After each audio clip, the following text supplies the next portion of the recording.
một cây bò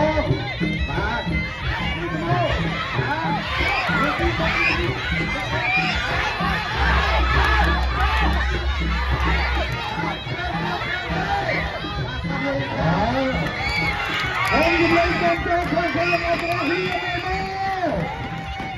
Ui, đi, anh, ui, anh, cầm môi, cầm tay, cua bằng đỏ.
จอตามสองที่เดียวเต้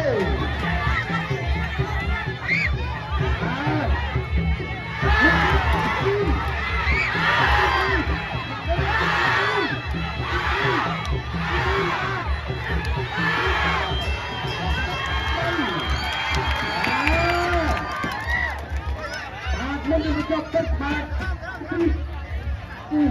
ตาเขาขึ้นกระเทียมเราจับมันพ้นออกเนี่ยนี่ก็ได้เจ้าคลั่งลงไปแล้วก็แพ้เชื่อใจนายมันไอ้กระทำที่เดียวกันเลยบ้าไปเลยกันแล้วแต่งโก้กระหายที่นั่นจะได้ที่จะได้จับเลยซึ่งจำเนียนดานกันเลยกันแล้วแต่งโก้กระหายที่นี่จะโตซึ่งจำเนียนดานตั้งตู้เดียวมันไอ้กระทำเลย